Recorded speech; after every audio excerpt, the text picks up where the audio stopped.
తెలుగు ప్రజలందరికీ నా నమస్కారం. ఈరోజు నేను చదవబోయే కథ పేరు అంతర్మథనం. దీనిని వంకమామిడి వెంకట్రావు గారు రచించారు.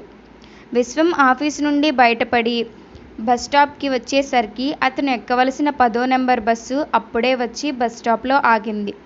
బస్సు ఆగంగానే అప్పటికే బస్టాప్ నిండా ఉన్న జనం సీటు ఎక్కడ దొరకదో అనే ఆతృతలో ఒకళ్ళని ఒకళ్ళు తోసుకుంటూ బస్సులోకి ఎక్కటం మొదలుపెట్టారు. విశ్వం తోసుకుంటూ నెట్టుకుంటూ ఎక్కడానికి ఇష్టపడడు. నిదానంగా ఎక్కి సీటు దొరికితే కూర్చుంటాడు, లేకపోతే లేదు. అంతేగాని సీటు దొరకలేదని ఎప్పుడూ నిరుత్సాహపడడు. దొరికినా కూడా తనకన్నా పెద్దవాళ్ళు ఎవరైనా నించొని ఉంటే లేచి తన సీటుని వాళ్ళకి ఆఫర్ చేస్తాడు. ప్రతిరోజులానే ఆ రోజు కూడా సీటు దొరకపోయేటప్పటికీ పక్కనే ఉన్న ఉచ్చని ఆనుకొని నిలబడ్డాడు. బస్సు బయలుదేరింది. ఆలోచనలు ఇంట్లో జరగబోయే శుభకార్యం మీదకు మళ్ళాయి. నెల రోజుల్లో పెద్ద కూతురు కుసుమ పెళ్లి పనులు జరిగిపోతున్నాయి. ధనవంతులకి పెళ్లి అంటే వాళ్ళకున్న ఐశ్వర్యం, వాళ్ళ గొప్పలు చూపించుకోవటానికి ఒక అవకాశం. ముందు వెనక చూడకుండా డబ్బులు నీళ్లలాగా ఖర్చు పెడతారు. కానీ విశ్వం లాంటి వాడికి తలకు మించిన భారం. అయినా తప్పదు. కూతురికి పెళ్లి చేసి అత్తవారింటికి పంపించడం తల్లిదండ్రుల బాధ్యత. శుభలేఖలు నిన్ననే వచ్చాయి. పొద్దున్న ఆఫీసుకు బయలుదేరుతున్నప్పుడు భార్య సుజాత చెప్పింది గుర్తుకు వచ్చింది. ఎల్లుండి శుక్రవారం, దశమి, మంచిది. శుభలేఖలు పంచడం మొదలు పెడదాం అని. పెళ్లికి ముందు ఒక వారం రోజులు, పెళ్లి తర్వాత ఒక వారం రోజులు ఉండేటట్టు సెలవుకి అర్జీ పెట్టుకున్నాడు. విశ్వం మామూలు దిగువ మధ్య తరగతి ఉద్యోగి. ఆదాయం తక్కువ, కుటుంబం చూస్తే పెద్దది. తల్లి, తండ్రి, భార్య, 2 ఆడపిల్లలు. పెద్ద కూతురు డిగ్రీ పూర్తి చేసి ఖాళీగా ఉంది. అందంగా ఉంటుంది. మంచి రంగు, ఆకర్షణీయమైన మొహం. నవ్వితే చిరుమువ్వలు మోగినట్లు, సెలయేరు దుమికినట్లు ఉంటుంది. దాంతో పెళ్లి కావలసిన మగపిల్లలున్న తల్లిదండ్రులు మా అబ్బాయికి చేసుకుంటాం అంటే మా అబ్బాయికి చేసుకుంటాం అని చాలామంది ముందుకు వచ్చారు.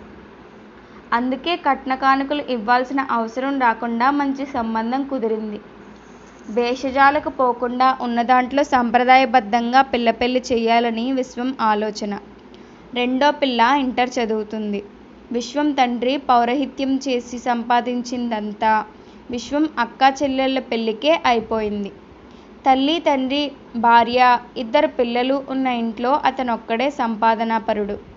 మళ్ళీ జీతం వచ్చే వరకు అప్పులు చేయకుండా జరిగిపోతే చాలు.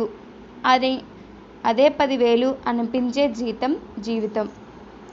విశ్వానికి కోరికలంటూ ఏమీ లేవు. విశ్వం అల్పసంతోషి అని అతని ఆఫీసులో వాళ్ళు అంటూ ఉంటారు. ఎప్పుడు చూసినా నవ్వు మొహంతో ఉంటాడు. అసలు ఏ కష్టాలు లేని వాళ్ళలాగా. అదేమంటే లేనిదాన్ని గురించి ఏడిస్తే వస్తాయా అని ఎదురు ప్రశ్నిస్తాడు. అతడు డబ్బులకు పేదవాడేమో కానీ హృదయం చాలా విశాలమైంది. డబ్బు లేనివాడు కాబట్టి ధన సహాయం చేయలేడు గాని ఇతర రకాల సహాయాలు చేయటానికి ఎప్పుడూ వెనకాడడు. ఆఫీస్ వాళ్ళే కాకుండా విశ్వం ఇంటి చుట్టుపక్కల వాళ్ళు కూడా ఏ అవసరం వచ్చినా విశ్వాన్ని అడగటానికి ఏమాత్రం సంకోచించరు. ఆదర్శ భావాలు కలవాడు. తన కోసమే కాదు, పరుల కొరకు కూడా బతకాలని, పుట్టినందుకు మానవ జన్మకు సార్థకత పరుచుకోవాలని మనసా వాచా కర్మన నమ్మేవాడు. విశ్వం భార్య సుజాత మామూలు మధ్యతరగతి ఇల్లాలికుండే సాధారణ మనస్తత్వం ఉన్న ఇల్లాలు. ఇల్లు, కుటుంబం అదే ఆమె జీవితం. పెళ్ళైన కొత్తలో విశ్వం ఆమెను కూర్చోబెట్టి ఆదర్శాలు, పరోపకారం లాంటి వాటి గురించి చెబుతుంటే ఆమెకు వింతగా ఉండేది. భర్త తత్వం విచిత్రంగా, అసహజంగా అనిపించేది ఆమెకు. కూటికి గుట్టకు పనికిరాని ఆదర్శాలు డబ్బులున్న వారికి కానీ మనలాంటి వాళ్ళకెందుకు అనేది సుజాత అభిప్రాయం. ఇంటి పనులతో, చిన్నపిల్లలతో పగలంతా పనిచేసి అలసిపోయి ఉండేదేమో. భర్త ఏదో చెబుతున్నా విపరీతంగా నిద్ర వచ్చేసి కునికిపాట్లు పడేది. భార్య నుంచి ఎటువంటి స్పందన రాకపోయేటప్పటికీ విశ్వం కూడా భార్య దగ్గర అటువంటి విషయాల గురించి చెప్పటం మానేశాడు. కానీ భర్త పాల్గొనే సామాజిక కార్యక్రమాలకు సుజాత ఎప్పుడూ అడ్డు చెప్పదు. సుజాత కోరుకునేది కూతుళ్ళిద్దరికీ మంచి భర్తలను తీసుకురావాలని మాత్రమే. విశ్వం అద్దెకుండేది దూరపు బంధువు. వరుసకు బాబాయి అయ్యే కృష్ణమూర్తి గారింట్లో. అది 3 అంతస్తుల మేడ. కృష్ణమూర్తి గారు హైదరాబాద్లో వాళ్ళ అబ్బాయి దగ్గర ఉంటాడు. అద్దెలు వసూలు చేయటం, చిన్న చిన్న రిపేర్స్ వస్తే చేయించటం లాంటివి విశ్వమే చూస్తూ ఉంటాడు. పెళ్ళి అనుకున్న దగ్గర నుంచి ప్రతిరోజు భార్యాభర్తలు రాత్రి భోజనాలప్పుడు పెళ్లి పనులు ఏమేమి అయినాయి, చేయవలసినవి ఏమి ఉన్నాయి అని చర్చించుకుంటున్నారు. విశ్వం నివాసం ఉంటున్న కాలనీలోనే కాలనీ వాళ్ళ కోసం ఒక కళ్యాణ మండపం ఉంది. కాలనీ వాసులకి చాలా తక్కువ అద్దెలో ఇస్తారు. కుమార్తె పెళ్ళి అక్కడే చేద్దామని అడ్వాన్స్ అమౌంట్ కట్టి మండపం బుక్ చేసుకున్నారు. మగ పెళ్లి వారికి విడిది ఏర్పాటు చేయడం ఎప్పటి నుంచో వస్తున్న ఆనవాయితీ. ఒకరోజు భోజనాలప్పుడు అదే విషయం గురించి భార్యాభర్తలు మాట్లాడుకుంటున్నారు. ఏమండి, మన కోసమే అన్నట్టు పై పోర్షన్ ఖాళీ అయింది. 2-3 రోజులు వాడుకుంటామని మీ బాబాయ్ గారిని అడిగి చూడరాదు? ఆశగా అడిగింది సుజాత. కరెక్టే కదా, రేపే అడిగి చూస్తాను. విశ్వం మర్నాడు ఆఫీసు నుంచి రాగానే కృష్ణమూర్తి గారికి ఫోన్ చేశాడు. బాబాయ్, నేను విశ్వాన్ని మాట్లాడుతున్నాను. నీకు తెలుసు కదా కుసుమ పెళ్లి సంగతి. మగ పెళ్లి వారి విడిది కోసం చూస్తున్నాం. మన పై పోర్షన్ 2-3 రోజులు వాడుకుంటామని అడగటానికి ఫోన్ చేశాను. 1 నిమిషం తర్వాత అటునుంచి సమాధానం వచ్చింది. ఇచ్చేవాడినే కానీ చిన్న ప్రాబ్లం ఉందిరా విశ్వం. మీ ఇంట్లో పెళ్ళికి ఇంకా 15 రోజులుంది. ఈ లోపల ఎవరికన్నా ఇల్లు నచ్చి వస్తామంటే వాళ్ళకి 20 రోజుల తర్వాతే ఇవ్వగలమని చెప్పాల్సి వస్తుంది. అన్ని రోజులు వాళ్ళు ఆగుతారో లేదో చెప్పలేము. వాళ్ళు వెంటనే కావాలి అంటే మటుకు వాళ్ళని వదులుకోవాల్సి వస్తుంది. వచ్చిన వాళ్ళని వదులుకుంటే వేరే వాళ్ళు ఎప్పుడు వస్తారో చెప్పలేము. నీకు తెలుసు కదా, ఇప్పటికే 2 నెలల నుంచి ఆ పోర్షన్ ఖాళీగా ఉంది. నీకు ఇవ్వలేను అని చెప్పటానికి బాధగా ఉందిరా. ఏమీ అనుకోకు. అనుకోవటానికి దీంట్లో ఏముంది బాబాయ్, నువ్వన్నది కూడా నిజమే. నువ్వేమీ బాధపడకు, మరో చోట ప్రయత్నిస్తాను నిరాశగా అన్నాడు విశ్వం. ఇవ్వలేకపోవటానికి కారణం ఏంటట? కోపంగా అడిగింది ఫోన్లో జరిగిన సంభాషణ విన్న సుజాత. కృష్ణమూర్తి గారు చెప్పినదే చెప్పాడు. 2 నెలల నుంచి ఖాళీగానే ఉంది. ఇప్పుడు అర్జెంటుగా ఎవరు వస్తారట? ఆయనకి ఇవ్వాలని లేదు. ఇవ్వాలనుంటే వాడుకోండిరా. ఈ లోపల ఎవరైనా వస్తే చూద్దాం. 10-15 రోజులు ఆగమని రిక్వెస్ట్ చేయొచ్చులే అని చెప్పాల్సింది పోయి ఇవ్వలేను అని కరాఖండిగా చెప్పటం విచిత్రంగా ఉంది. కొంతమందికి సహాయం చేయాల్సి వస్తే ప్రాణం మీదకి వస్తుంది. మనకేదో ఇల్లు ఫ్రీగా ఇచ్చినట్టు హైదరాబాద్లో కూర్చొని ఆ పని చూడరా ఈ పని చూడరా అని ఎన్ని పనులు మీకు పురమాయించటం లేదు? 100-200 ఏమడుగుతామని ఎన్నిసార్లు మీ జోబులో డబ్బులు వదిలించుకోలేదు. మీ చేత చేయించుకున్నవన్నీ మర్చిపోయి ఏమాత్రం మొహమాటం లేకుండా కుదరదు అనేశారు. మన పరిస్థితి వాళ్ళకు తెలియదా? కొడుకు వరసవాడు, అమ్మాయి పెళ్లి చేసుకుంటున్నాడు కూడా ఆలోచించకుండా నో అనేశారు. మనిషి అన్న తర్వాత కాస్త దయాగుణం, మానవత్వం అనే ఉండాలి. మనిషికి మనిషి తోడుగా ఉండాలి అని బోలెడన్ని నీతులు చెప్తారు మీరు. నెత్తి నోరు కొట్టుకొని చెప్పాను. మీరు ఎంతమందికి సహాయం చేసినా మనకు చేయాల్సి వచ్చేటప్పటికి ఒక్కడు కూడా ముందుకు రాడు అని. నా కంఠశోకే తప్ప మీరు నా మాట ఎప్పుడు విన్నారు?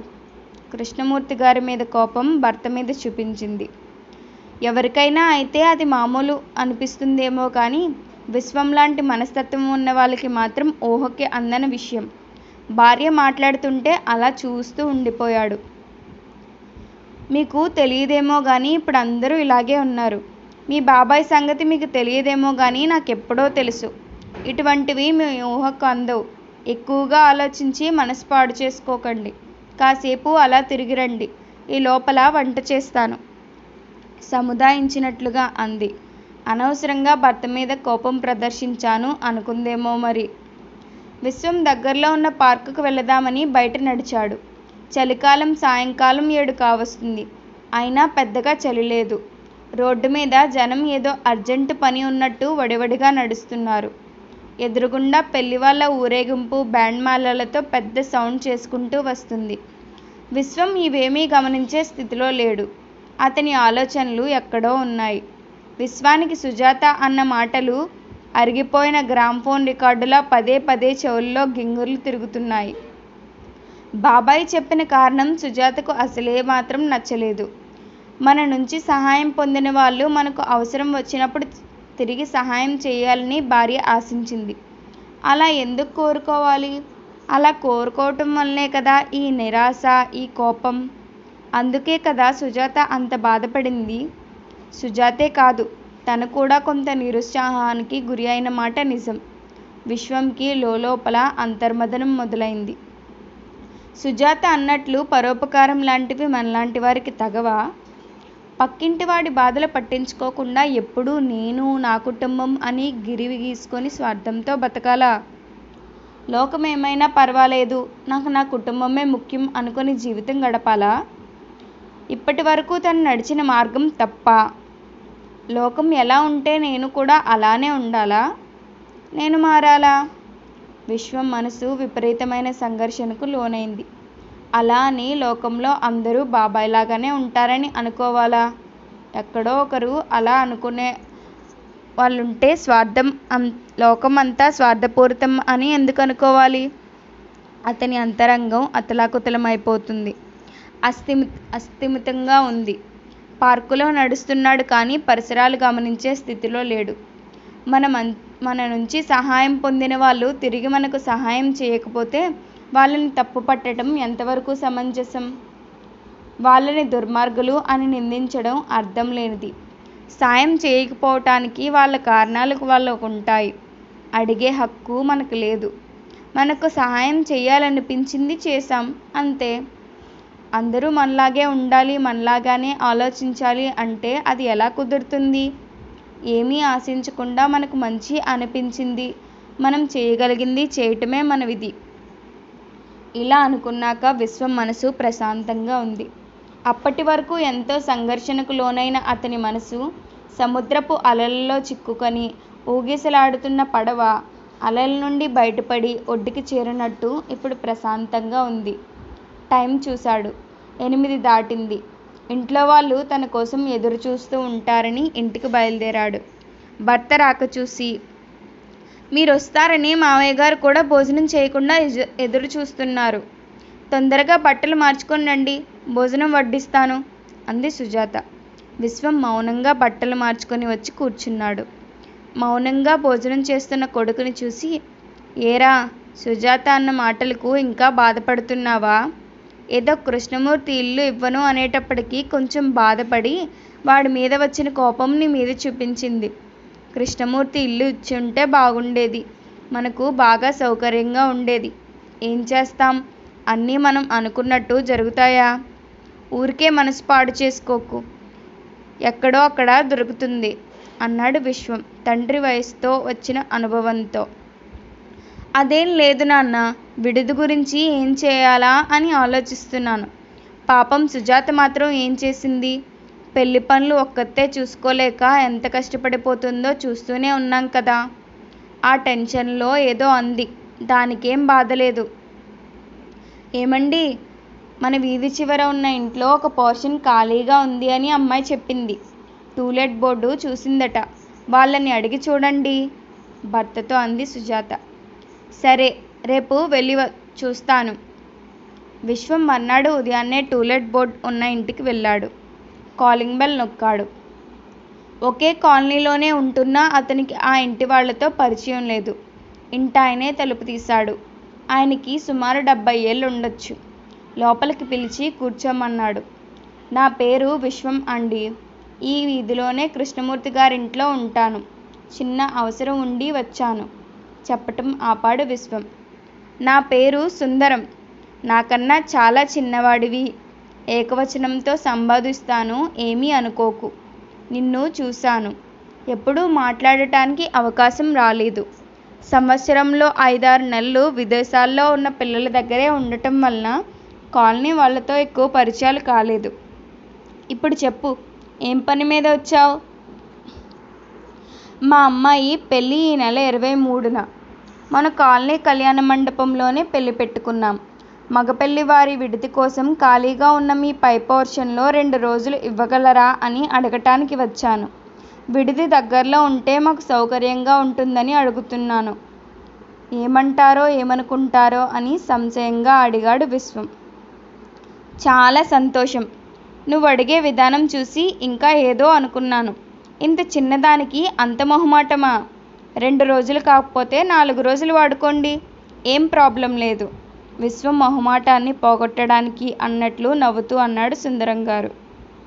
థ్యాంక్స్ అండి, మీతో పరిచయం లేదు, అడగొచ్చో లేదో ఇస్తారో లేదో అని ఎంతో సంశయంతో వచ్చాను. పెళ్లి వాళ్ళు వెళ్ళిపోగానే శుభ్రం చేసి ఇస్తాము సంతోషంగా అన్నాడు. భలేవాడివయ్యా నువ్వు. ఒకే కాలనీలో ఉంటూ ఒకరికొకరం ఈ మాత్రం సహాయం చేసుకోకపోతే ఇంకా బతికి లాభం ఏంటి? మొహమాట పడకుండా వాడుకోండి. 2 నెలల నుంచి ఖాళీగా ఉంది కదా, దుమ్ము పట్టింది. పెళ్ళికి 2 రోజుల ముందు కడిగిస్తాను. మీరు కడిగించటం ఏంటి? నేనే మనిషిని తీసుకొని వచ్చి కడిగిస్తాను. ఇల్లు ఇస్తానన్నారు, అదే మహాభాగ్యం. సరే, నీ ఇష్టం. టూలెట్ బోర్డు చూసి ఎవరన్నా వస్తే మధ్యలో ఆపేశాడు. 20 రోజుల తర్వాతే ఇవ్వగలమని చెబుతాము. ఇష్టమైన వాళ్ళు అప్పటిదాకా ఆగుతారు, లేకపోతే లేదు. అదేం పెద్ద ఇష్యూ కాదులే. అంతలోకి ఆయన భార్య కాఫీ కప్పుతో వచ్చింది. మీ అమ్మాయి పెళ్ళా? చాలా సంతోషం. మీ వాళ్ళని పేరెంటాల్లో కలుస్తూనే ఉంటాను. కాఫీ కప్పు ఇచ్చి లోపలికి వెళ్ళిపోయింది. మీరు పెద్దవారు, అడగొచ్చో లేదో, అద్దె ఎంతో చెబితే ఏర్పాటు చేస్తాను. అలా అడగటంలోనే నువ్వు ఎంత మంచివాడవో అర్థమవుతుంది. మీరు వాడుకునేది మహా అయితే వారం రోజులు, అందులోని అమ్మాయి పెళ్లి కోసం. అద్దె గిద్దె ఏమక్కర్లేదు, సంతోషంగా వాడుకోండి. పెళ్ళికి మమ్మల్ని పిలవటం మాత్రం మర్చిపోవద్దు నవ్వుతూ అన్నాడు. సార్, సార్, బయట నుంచి కేక. వెంకటేశు, లోపలికి రారా. వెంకటేశు గేటు తీసుకొని లోపలికి వచ్చాడు. అదిగో ఆ మూల ఉన్న పేపర్లు తీసుకెళ్ళు. వెంకటేశు అక్కడ ఉన్న పాత దినపత్రికలు, వారపత్రికలు అన్నీ కట్టకట్టి తీసుకువెళ్ళిపోయాడు. వెంకటేశు తూకం వేయకుండా, డబ్బులు కూడా ఇవ్వకుండా వెళ్ళిపోవటంతో సుందరం గారి వైపు ఆశ్చర్యంగా చూశాడు విశ్వం. నేను దినపత్రికలు అవి అమ్మను. అమ్మితే వచ్చే 200-300 నాకు అవసరమా? ఆ డబ్బు నాకంటే అతనికి అవసరం, అందుకే అలా ఇస్తాను. ఏదో నా శక్తి మేరకు వీలైనంతలో సహాయం చేస్తుంటాను. ఇలా చేసినప్పుడు వాళ్ళు చాలా సంతోషిస్తారు. వాళ్ళ మొహంలో సంతోషం చూడటం నాకు చాలా బాగుంటుంది. ఏమాత్రం పరిచయం లేకపోయినా అడగంగానే మీ ఇల్లు వాడుకోవటానికి ఒప్పుకున్నప్పుడే అర్థం అయింది మీ మనస్తత్వం. మీరు చేసిన సహాయానికి మేము ఎప్పుడూ రుణపడి ఉంటాము. నేను నా భార్య శుభలేఖలతో వచ్చి కలుస్తాం. వస్తానండి, నమస్కారం అని చెప్పి విడిది ప్రాబ్లం తీరిందని ఆనందంగా ఇంటికి బయలుదేరాడు విశ్వం. విశ్వం నిన్నటి జ్ఞాపకాల్లోకి వెళ్ళాడు. తను ఎంత మదనపడ్డాడు. సుందరం గారిని చూసిన తర్వాత తన ఆలోచనలు, తన భావాలు కరెక్టే అనిపించింది. లోకంలో కృష్ణమూర్తి బాబాయ్ లాంటి వాళ్ళే కాదు, సుందరం గారు లాంటి విశాల హృదయం కల వాళ్ళు ఒకరి ఉపకారం జరుగుతుంది అనుకుంటే కొంచెం నష్టం కష్టం అయినా భరించి సహాయం చేయటానికి వెనుకాడని వాళ్ళు కూడా ఉన్నారని మరోసారి నిరూపణ అయింది. సుందరం లాంటి వారిని ఆదర్శంగా తీసుకోవాలి కానీ స్వార్థపరులను చూసి మనం కూడా అలా ఉండాలని ఎందుకు కోరుకోవాలి? విశ్వం రాక కోసం ఆతృతగా ఎదురుచూస్తున్న సుజాత భర్త ఇంట్లో అడుగుపెట్టగానే ఏమన్నారు? ఇస్తామన్నారా, లేకపోతే వీళ్ళు కూడా ఏదో కుంటి సాకు చెప్పి తప్పించుకుంటున్నారా అని అడిగింది. వాళ్ళు చాలా మంచివాళ్ళు సుజాత. పెళ్ళి అనగానే వెంటనే సంతోషంగా వాడుకోమన్నారు. అద్దె ఇస్తాను అంటే వద్దన్నారు. మనిషికి మనిషి తోడుగా ఉండాలి. మనకున్న దాంట్లో కొద్దో గొప్పో అవసరం ఉన్న వాళ్ళకి సహాయం చేయాలి అని మనస్ఫూర్తిగా నమ్మటమే కాకుండా ఆచరణలో పెట్టే మనుషులు. ఆయనతో మాట్లాడుతుంటే నా అంతరంగం మరింత జాగృతం అయింది. లోకంలో మంచి మనుషులకి కొదవలేదు. సుందరం లాంటి వారు ఆదర్శంగా తీసుకోదగ్గవారు ఆనందంగా అన్నాడు విశ్వం. సరిగ్గా అప్పుడే టీవీలో కరోనా వ్యాక్సినేషన్ ప్రారంభ సందర్భంగా ప్రసారం అవుతున్న కార్యక్రమం ప్రధానమంత్రి మోదీ గారు గురజాడవారి పద్యం చదువుతున్న దృశ్యం వస్తుంది. సొంత లాభం కొంతమానుకు పొరుగు వారికి తోడుపడవోయ్, దేశమంటే మట్టి కాదోయ్ దేశమంటే మనుషులోయ్, అది చూసిన టైమింగు భలే కుదిరింది అని కుటుంబ సభ్యులందరూ మనసారా నవ్వుకున్నారు. అందరికీ ధన్యవాదాలు. మరిన్ని కథలను వినటం కోసం స్వరారోహణం ఛానల్ని సబ్స్క్రైబ్ చేసుకోండి.